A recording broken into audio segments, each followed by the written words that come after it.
This is VOA News via remote. I'm Marissa Melton. U.S. President Joe Biden has announced that U.S. forces in Iraq will end their combat duties within months. He made the announcement Monday during a White House visit from Iraqi Prime Minister Mustafa al-Kadhimi. Speaking to reporters, Biden said the new role for American troops in Iraq will be to continue to train, to assist, to help, and to deal with ISIS, or the Islamic State group, as it arises. Biden declined to say how many U.S. troops will remain there. Currently, there are about 2,500 U.S. troops stationed in Iraq.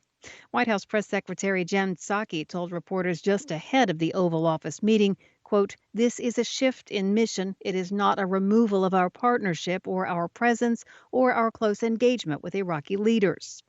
The emphasis, officials say, will remain on ensuring there's not a repeat of what occurred 7 years ago when the Islamic State group swept through Mosul and tens of thousands of foreign fighters poured into Iraq and neighboring Syria.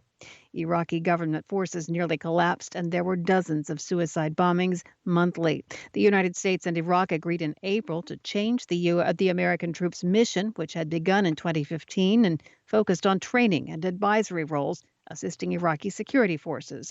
They did not announce a timeline for completing the transition. Monday's White House meeting came amid continued attacks against U.S. military positions in Iraq that the United States blames on Iran-linked militias.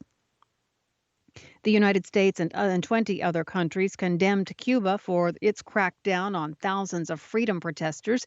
Monday, the group of countries also called on Havana to release the demonstrators and restore internet access across the island nation. The Cuban government had arrested hundreds of protesters. VOA News. Hundreds of people gathered outside Tunisia's parliament building on Monday to pelt their political rivals with stones, bottles, and eggs. Hundreds of police stood there as well, separating the supporters and opponents of Tunisia's president, Kais Saied. On Sunday, the president dismissed the prime minister and froze the parliament in a move his foes called a coup. The divisions displayed outside the parliament underscore the high stakes for Tunisia as it navigates the country's biggest political crisis since the 2011 revolution that introduced democracy.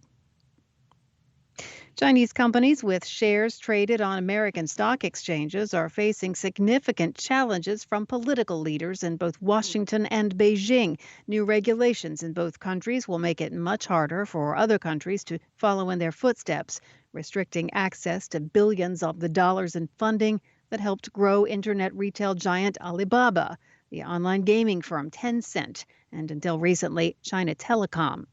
In Beijing, regulators have signaled that they plan to scrutinize domestic firms that want to list their shares abroad, particularly when those businesses collect data on Chinese consumers.